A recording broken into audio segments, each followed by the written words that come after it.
When someone sees us, they think we're great. Pretty much whoever sees us and hears about us, whoever it is thinks we're great. It's us that have all the self-doubt. That's because people see us with their eyes, but we look at ourselves through a microscope. And when we're drilling down that deep and looking with a microscope and we can see every single flaw, we hold that against ourselves, and that's not right. That's not fair either to ourselves. Welcome to Biz Stories Shared, where storytellers share their inspiration, motivation, some disappointments, and how they applied the lessons that led them to success. Stories are gifts. Listen as these gifts are shared.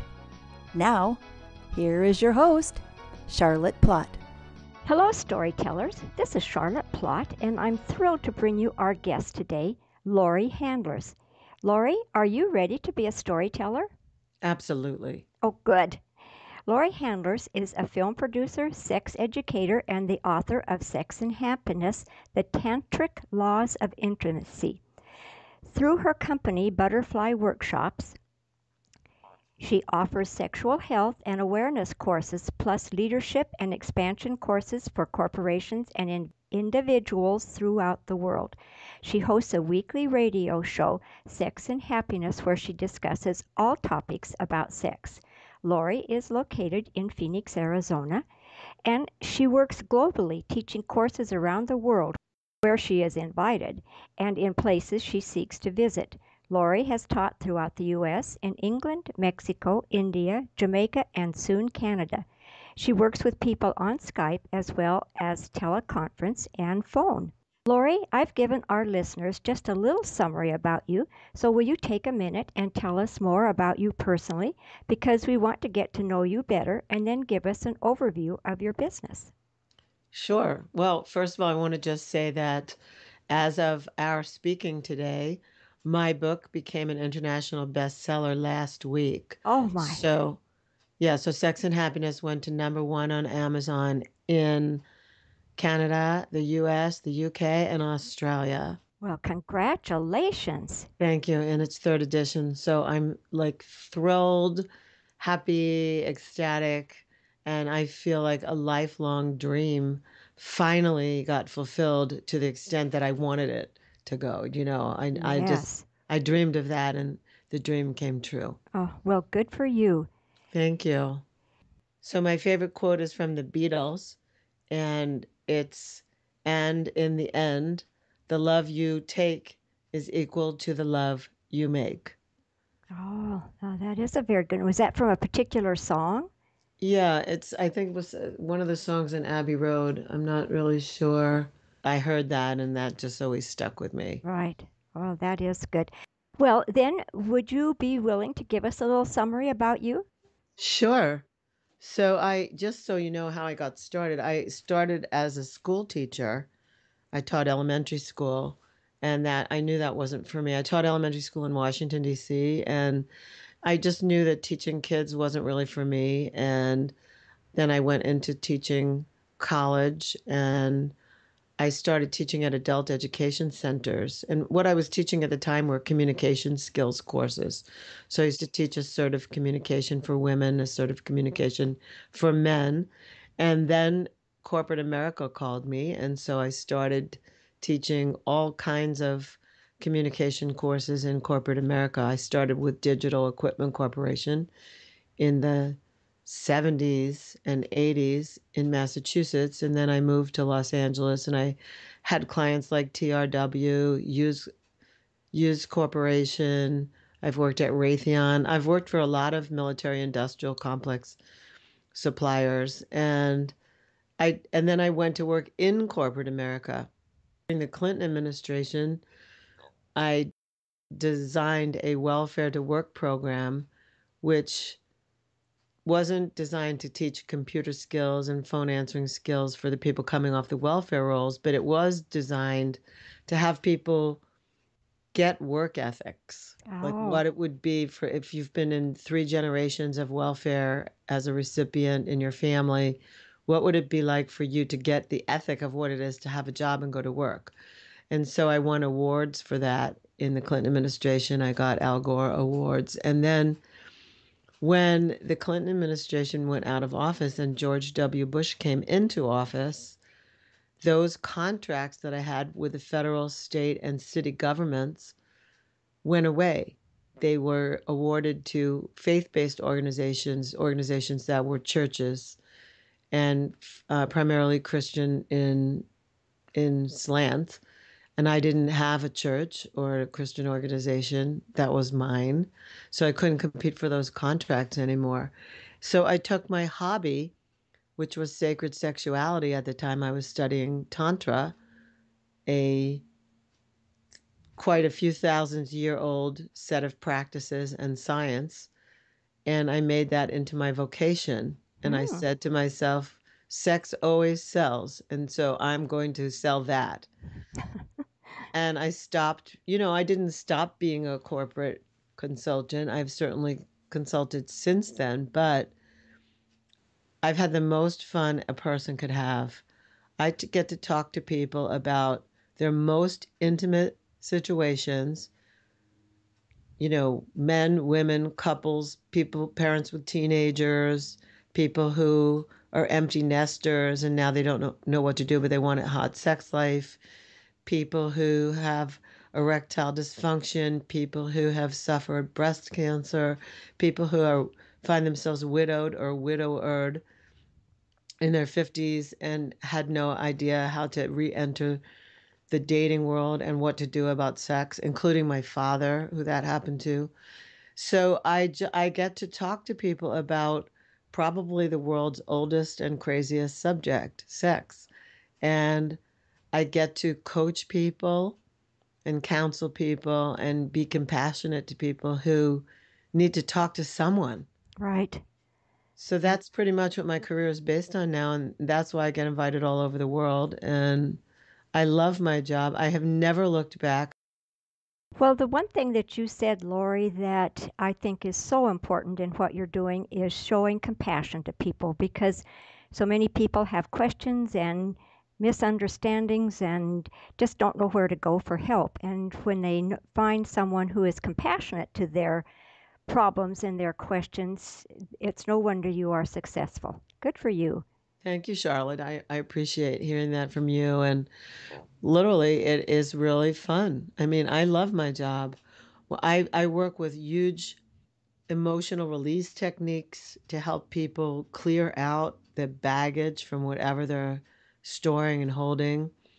And sometimes I have 30 people on, banging on the floor, laying on the floor and banging their fists on the floor and making noise. And I say, just another day at the office, like it's totally fun. I love classes, but I do also do individual work with people. I do Skype sessions with people and phone sessions. Another type of client that I have are people who come from countries where there were arranged marriages. Sometimes I get somebody who calls me from Saudi Arabia or Dubai, and they found me on the internet, and then they say, I'm going to be married in a month, and I've never kissed a girl. I don't Wow. know what to do, and I'm so afraid. Hmm. And so I talk to people like that, who have no idea how they're going to function as a lover because they've never had an opportunity to do that in those cultures. So it's a variety of things. It's never the same. It's always different, and it's very empowering to people for them to be able to actually talk to somebody and trust somebody with that kind of intimate information about them. Well, and you've used another very important word is that you instill trust in them so that they can share their questions and their problems and come to you for help. And so that's another big word of trust Hmm. that you share for people. Thank you. Yeah. Well, people do trust me. I mean, that's always been, I mean, ever since I was a kid, people came to me with their problems. I just didn't know that it was going to take this turn. Right. I just thought I mean, originally when I was in college, I thought I'd be a psychologist, but I didn't like the idea of running rats in experimental psychology. I just couldn't bring myself to do that. Mm-hmm. So then I majored in sociology instead. I thought I would, go into some kind of counseling. There was no coaching then. And then I got my master's degree in education. So I've kind of found a way to put it all together, blend it with transformation, and blend it with these ancient techniques, which are body focused and body centered. And I really bypass people's belief systems. I don't care what they believe. I don't care what they think about themselves. When we get the body active and into it, and we get serotonins surging through the blood, and then we get oxytocin surging through the bloodstream to the brain because we do sexual charging things, then people start to form new neuro patterns, and we bypass the trauma and everything that they think and everything that they believe. There is a way to have peace inside oneself without having to have lots of story about it or explanations about it or listen to every single thing. It's actually possible to bypass everything and start forming new patterns in the brain to replace trauma and to replace pain and to replace any kind of suffering or a broken heart or anything that people feel and think about themselves, even self esteem issues. It's Wow. pretty easy to bypass them using body techniques. Well, it sounds very detailed, and it must have taken a lot of studies for you to learn how to do that to help people bypass their brains. I mean, I spent a fair amount of time studying and I keep studying. I keep finding myself meeting people who have another piece to the puzzle. And whenever I meet someone who has another piece to the puzzle, I just, I seek them out and I put that in, I incorporate that into my work. So to me, there's nothing, I don't need to know why, for example. Right. Some people go into psychotherapy and they come out, now they know why they're crazy or why Right. why their behavior is, less than wonderful. But so what? What has changed? So Hmm. you know why? I don't care why. What are you going to do about it? Right. Yeah, that's a remarkable approach, and it makes so much more sense than trying to find the why. Yeah, so to me, I just say to people, doesn't matter why. Sometimes you'll have a memory and sometimes you won't. Like Hmm. when we start to get into these things, something may pop in 2 weeks later that you remember, like you have a flashback of something that happened to you when you were a kid that traumatized you. That might happen and it might not happen, and it makes no difference. Right. All that matters is what do you want? Hmm. So if you want love in your life, if you want peacefulness in your life, if you want what they call, I guess, serenity in your life, if you want bliss in your life, if you want extreme joy in your life, I have a very fast track path or a very good and effective method for helping people find that. And in addition to that, I can also help people get focused. People who have ADD often come to me. I have a lot of people around me who have Asperger's, and Really? those people find a very easy and efficient way to start effectively relating. Wow. Because, yeah, so to me, all of that doesn't matter. What matters is what do you want? And if you want more focus, if you want to attract love, if you want to be fulfilled in perhaps a new career, if you want to get your emotional baggage out of the way, those are the kinds of things that I work with. And also integrity. If people find that they are out integrity, let's say in their relationship, I help them find a way to get in integrity with themselves and then with their partner. Hmm. I've always found that telling the truth is the best way to be in integrity with Right. Well, yourself that makes sense. and with others. Yeah, it So I help does. people. So I help people do that, and I help them get over the trauma or the fear of doing that, of confronting what they really want. So I love my job. Well, it sounds like it, and it sounds like you help a lot of people. Well, Lori, you shared many facets of your life in being in business, teaching, and helping. Along the way, you might have had some failures. So I want to ask you to tell us one of the times that you just didn't get the results that you set out to achieve. You failed. So, would you tell us that story and, most importantly, the lessons that you learned? I cannot think of a time. I'm sitting here going, oh my God, she's asking me this. What have I failed at? I cannot conceive of a failure that I had. I've failed at relationship. I mean, I think we all have at one point or another. I've certainly failed at relationship.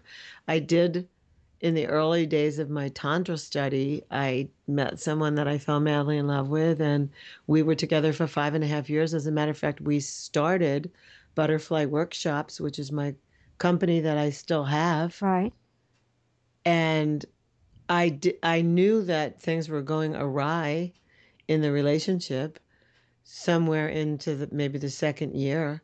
But I stayed with this person, one, because he was super creative and I loved working with him, and two, because we created something that I thought was so palatable. right.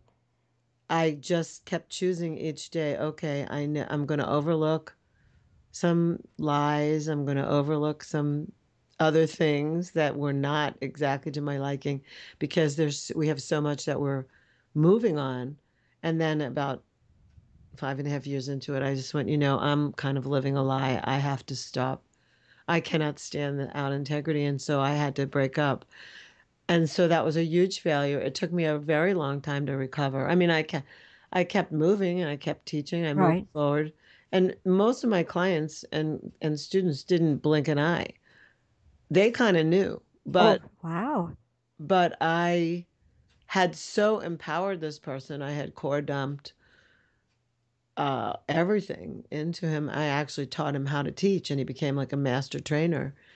And so it was heartbreaking to face that, and it was very difficult to move on.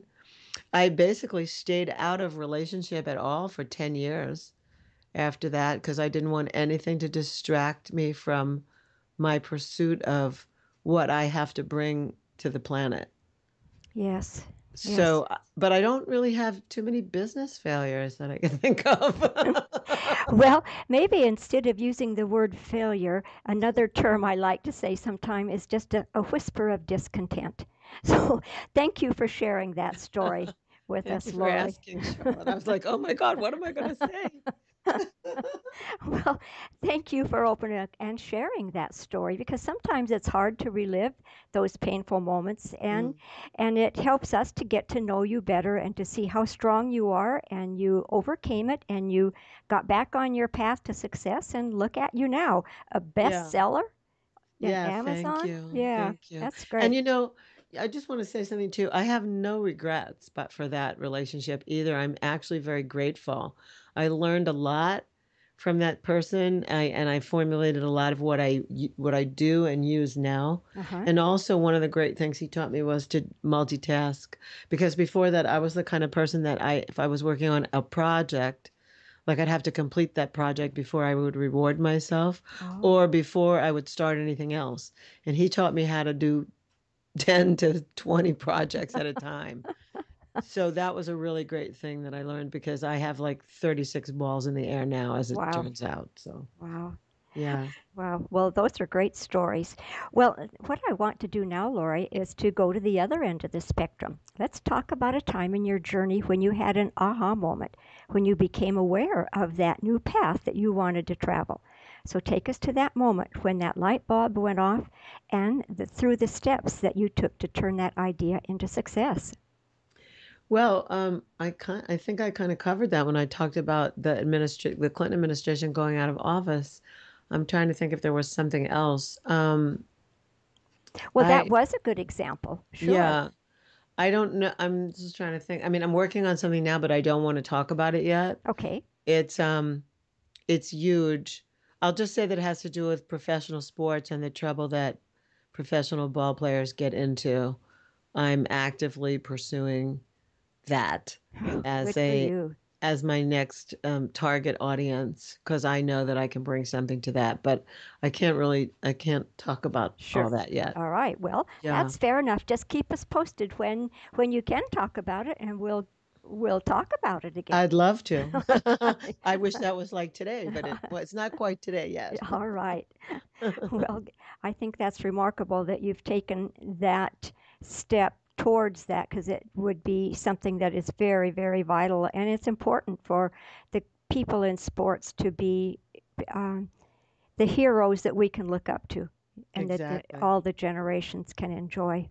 Exactly. Well, our real life experiences helped us to take the lessons that we've learned and apply them to other facets of our life and business, and that's what how we keep growing. So, Lori, I'm going to ask you to bring us to the present time and to share your proudest entrepreneurial moment. Oh my goodness. I have a lot. Well, certainly getting an award from the government for best practices in welfare to work Wow, was huge. Becoming a bestseller was huge for that's me. huge. Let's see what else. Oh, you know what? Why don't I say this? Okay. Because this helps us all, and that is becoming a member of alliances Oh, yes. in Scottsdale, Arizona, becoming a member of a very elite, which you're a member, and how we met. Yes. I feel it's not elitist, but it's very elite in that it's a group of people who are entrepreneurs who are really well seasoned, well connected, brilliant group of people that I get to meet with every Tuesday. I feel so honored in that. And I feel like that too was a turning point. That was a tremendous turning point in my life to just be invited to such a group and then to become a member of it and feel so great. I mean, I was very nervous about it because Arizona itself is a very conservative state. And so when I was invited to alliances, it took me a little while to disclose that I work in the area of sexuality because I didn't know. I thought, oh Sure. my God, these people are so conservative. They're going to ask me to leave. I really fantasized that. I don't know if Oh, you were there that day when I announced, but when I finally announced who I really was, I was introduced into the group as a master sales trainer, which, by the way, sales training is one of my skills, one of my fortes, but that's not who I am. uh huh. That's just a piece of me. And I had to really say it, who I am. And that day, my hands were shaking when I stood up and I said, you guys, I have one foot firmly planted in the business world, and I have another foot firmly planted in the world of human sexuality. And I blend those two because sexual energy is your vital life force. And it's also your creative energy. It's not, in human beings, sexual energy is not just meant for procreation. It's meant for creating everything that we create. So that day I remember vividly, and I simply said, "That's who I am, and I can't hide that from you."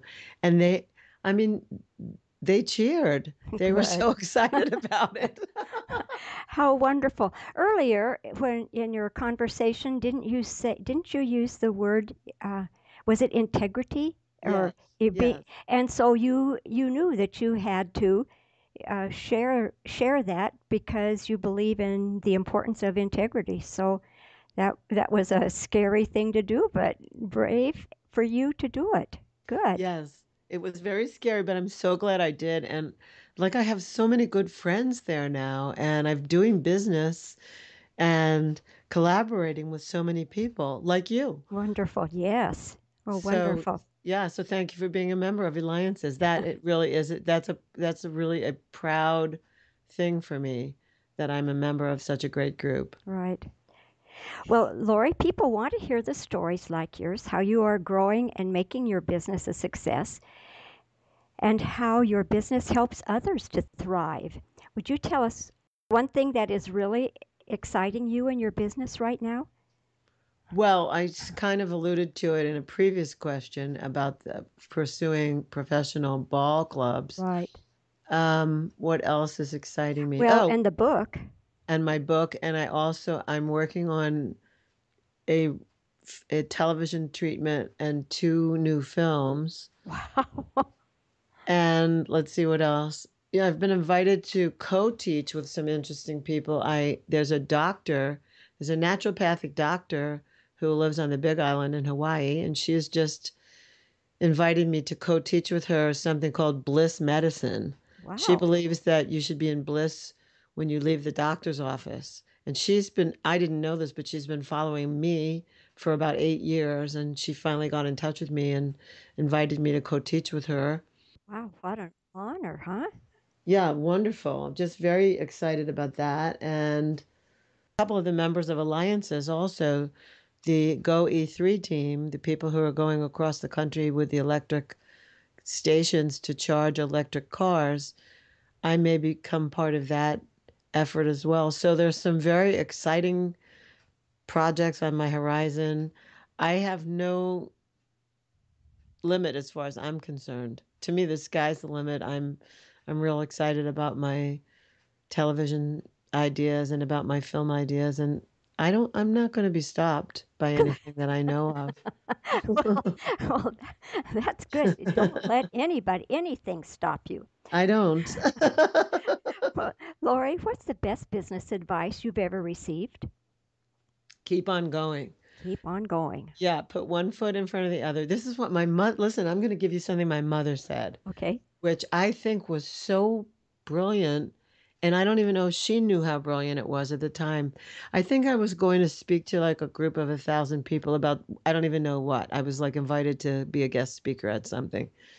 And I was nervous because it was probably the biggest group at that time that I had ever spoken to. And she called me and she said, "How are you doing?" I said, "I'm a little nervous."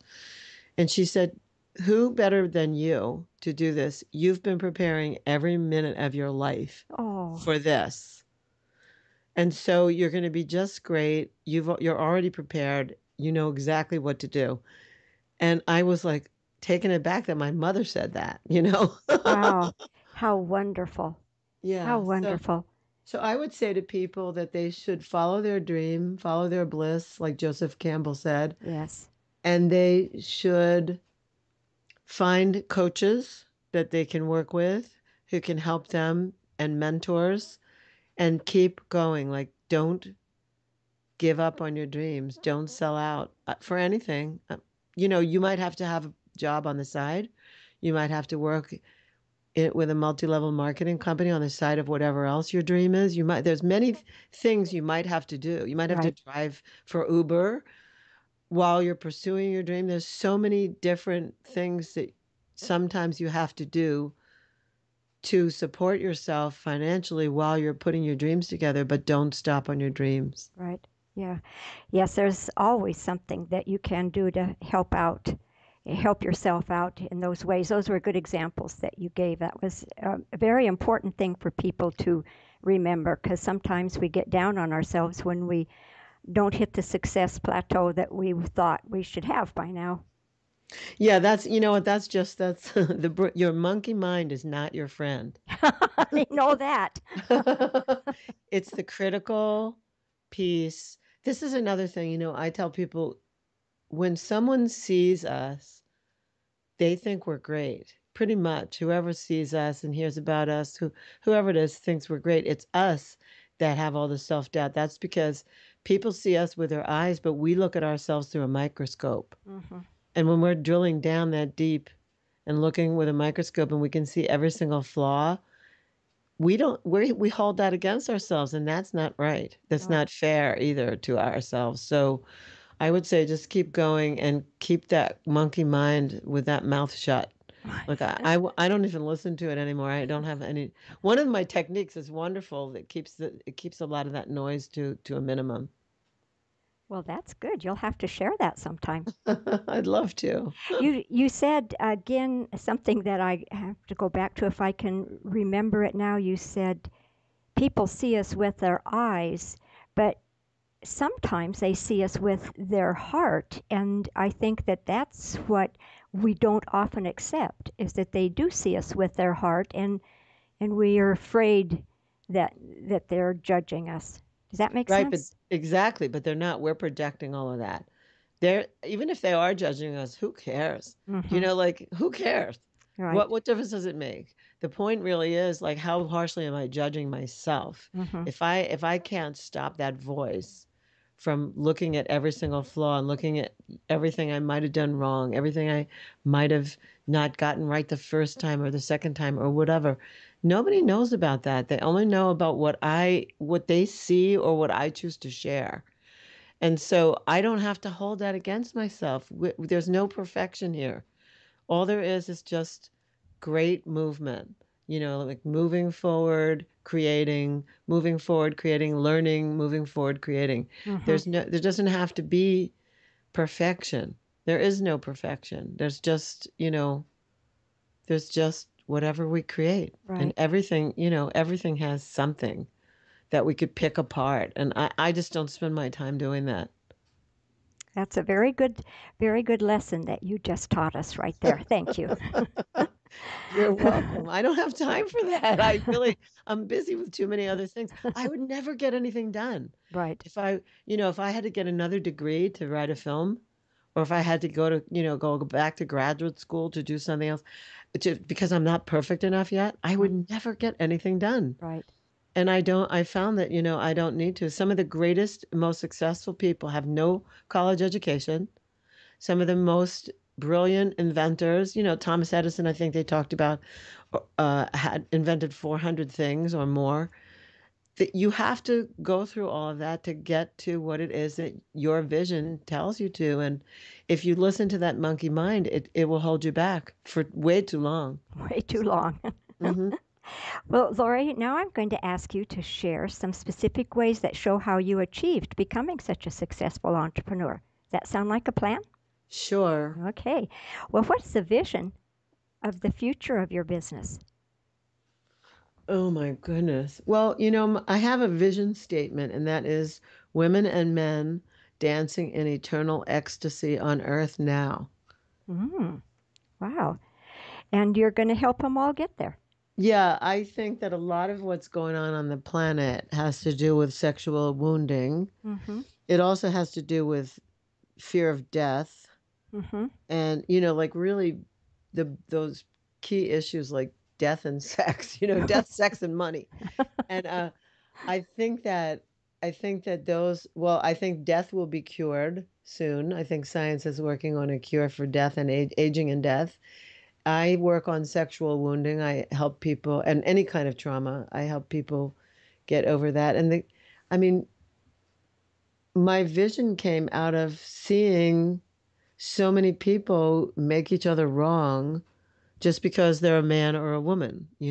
Right. Wom- And I think when we stop doing that and have respect for each gender, that people will have much more fun dancing. So my vision and my mission is to make that happen, whether I make it happen through classes or books or film or television. I don't care as long as they start getting respect for each other. And how I go about doing that is I have everybody get respect for the inner masculine and the inner feminine within themselves. Okay. So if I'm a woman, which I am, and I have respect for not only my femaleness, but also the parts in me that have male aspect and masculine aspect, if I get respect for that, then there's no more war between the sexes going on inside me. Right.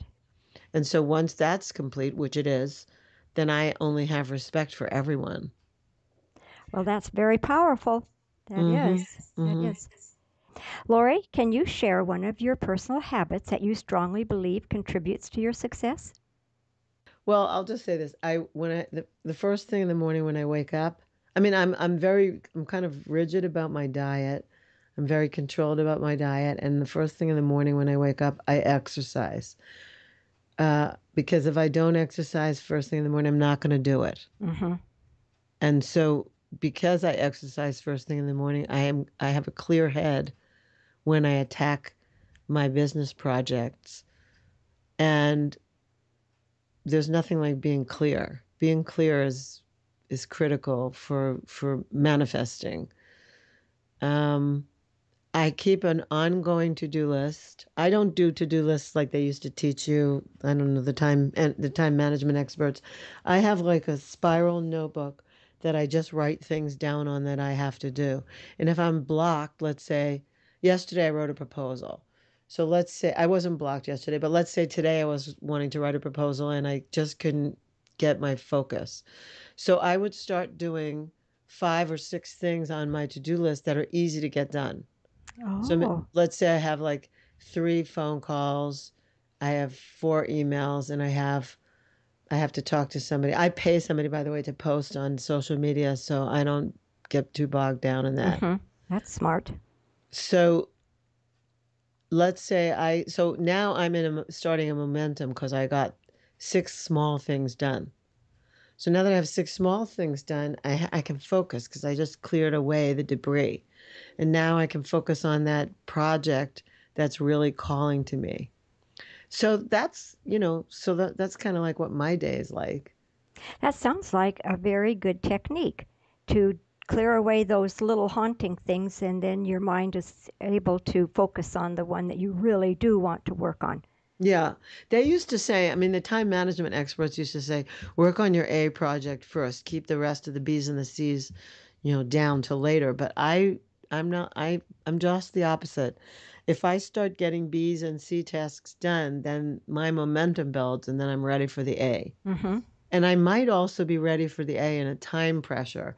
Like I know I have a 5 o'clock meeting. So between 4 and 5, when I only have an hour, I just start madly getting everything down on paper that I have to do about the proposal. It's just funny the way I work that way, but that's how I get so much done. And I think I get more done in a week than some people get done in a year. Oh, I bet. Yep, that sounds like you just keep moving and moving. That's great. Thank you. Lori, do you have an internet resource to share with the listeners which helps your efficiency, like Evernote or an app, or is it just your little spiral notebook? Oh, yeah, mine's my spiral Is notebook. it? Well, it I'm sounds like you put sorry. it to good. Nope, that's absolutely fine. That sounds like a very good technique, and there's no reason to use anything else when that one's working for you. Yeah, I mean, I never leave home really without my calendar and my spiral notebook. I don't keep all my appointments in my phone, which is interesting because I was one of the earliest users of something that was a really small little personal computer. It was called, oh boy, I can't remember the name of it now, but I'll think of it as I'm telling you. It Okay. looked like a little teeny computer. It wasn't attached to a cell phone yet, and I used to have all my appointments in that and keep all my notes in that. And once it was in my purse and a bottle of water opened on it. Oh, I lost, it was right before we went into the year 2000. So it's like 1999. I lost all my contact base, all my database. I lost all my calendar. I lost all my everything. oh And, my goodness. and I, so my accountant said, well, I can't back up say that any of the meetings you were at. I can't say your mileage. I can't say anything Oh, because you didn't have a paper backup. So I learned from that. And then I said, well, I lost all my database. So I guess I'm going into the millennium clear, like I've just purged everything. And the only people who are going to go into the next millennium with me are people who call me. And so it was great. oh, well, you looked at it with a positive attitude, and you probably did just fine. Well, I can tell you did just fine. That's a great story. I did fine. Mm, And so I don't know. I don't use apps for a lot of things. I still have 2 pieces of paper. I have a calendar and I have my spiral notebook. good. Okay. Well, storytellers, you will find the links to these sites in the show notes of today's episode at bizstorieshared.com. Laurie Handlers. Well, Lori, would you describe for us who are perfect referrals for your business? And by that I mean those would be the business associates or clients that the listeners know who would benefit from doing business Sure, with you. sure. I have a lot of business associates, so I don't know. I mean, really, almost anybody who's interested in the vital life force is a good business associate for me, or people who have contacts in television and films. But in terms of clients, I have quite a few niches. So I would say executives who find there's something out about their sexual energy and it's costing them in the boardroom, or who have been holding a secret and need to come clean to be, to be in integrity in their life. They're Mm-hmm. great client. Female executives who are so powerful in their masculine aspect that they push away love, and they're yearning and longing for love, and they run a company, but they just don't have anybody intimate near them, somebody who can hold them and touch them. That's a very strong niche for me. Parents who need to talk to their teens about the birds and the bees. Mm-hmm. The people I mentioned before, people who come from countries with arranged marriages and they don't know the first thing about what to do. And anyone else, I mean, couples who want to get more spice into their life or spark it back up. There was an article in Newsweek in 2004 that showed the cover of Newsweek with one person in bed had the remote control in their hand and the other person in bed had the computer in their lap. And they called them DINs, double income, no sex. So, Charlotte, Oh, DINs how are my sad. DINs are my ideal client. That's a very good way to narrow it down. People who have recently widowed, recently divorced, and they have no idea how to get back into dating or sexuality. I have wonderful courses, co-ed courses with people who are exactly like them, coming back in to finding themselves. And when we find ourselves in the midlife, it's much richer than when we're trying to find ourselves in our 20s. It's just a much richer ground of being to know who we are already. That maybe having kids is out of the way, and having had sex, for the first time is out of the way. And so now we have this rich base to build on, and life can just get sweeter and more blissful and much more pleasurable. Good. Yeah, well, that's a great description. Well, Lori, would you, besides your book, I want you to tell us the name of that again, but if you could recommend one book for your listeners, what would it be? Mm. So tell us the name of your book too, please. My book is called Sex and Happiness, Okay. and that's the same name as my radio show, Sex and Happiness. Except on my book, it's an ampersand, and on my radio show, it's and spelled out, Sex and Okay. Happiness. And oh, by the way, my website is butterflyworkshops.com. It's plural, butterflyworkshops.com. But anyone could just Google me, Laurie Handlers. There's plenty about me. Okay. Um, the best book, a book that I would recommend to people. Well, I loved Mark Twain's book, Letters to the Earth. I'm laughing because that book made a lasting impression on me. I love Mark Twain in terms of writers. Loved him.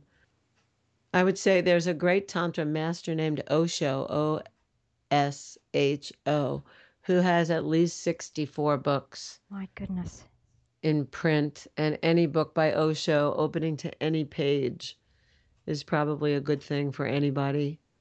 Those are two that I would say. Okay. Mm-hmm. All right. Thank you. Well, Lori, I really have enjoyed listening to your journey and the stories that you shared. So, would you please share one more time how we can get in touch with you and any other resources that you want us to have, and then we'll say goodbye. Okay, great. Thanks, Charlotte. So again, my website is butterflyworkshops.com. Also, I have a website called AskLaurieHandlers.com. And that site, you have to sign in. You have to give your email address in order to enter that site. Okay? But that's worth doing because I have at least 100 videos on there where I just give little snippets of many things. Like how do you have a good sex life if you're challenged physically, like if you're aging and your hips don't work anymore or your arms don't work so good, or different things like how to keep being physically viable in your aging years, how to attract people how to get your partner in the mood when it's that whole thing is long gone. Mm-hmm. So I have a lot of tips like that on AskLaurieHandlers.com. Great. People can find me on Facebook, Laurie Handlers, or Butterfly Workshops, or Ask Laurie Handlers. So that's the information I want to give to people. I want them again to know that they can arrange to have they can have a up to 30-minute session with me on Skype or in person if they happen to be in the Phoenix, Arizona area, or they're coming into Phoenix, for at no cost. I'm happy to sit down and talk to somebody and see if they would be a good candidate to work with me. Okay. And then even doesn't matter where they live in the world, if they want to work with me, there's always Skype. So I encourage people for that. And also, if anybody would like to organize workshops anywhere in the world, then they can organize a workshop, and they have to get between 12 and 20 people, and I'm happy to fly there and conduct a workshop. Great. Well, those are great ways that we can stay in touch with you. Thank you. And thank you for being so generous with your time and your expertise and your experiences. Okay, listeners, you can find the links to this resource and everything that we've been chatting about today by going to bizstorieshared.com/Laurie Handlers. Well, thank you again, Laurie, and goodbye for now, and I'll see you at Alliances. Thank you, Charlotte. My pleasure. Give the storyteller some love. Go to bizstorieshared.com, click on the iTunes button, and give a 5-star review. Thanks.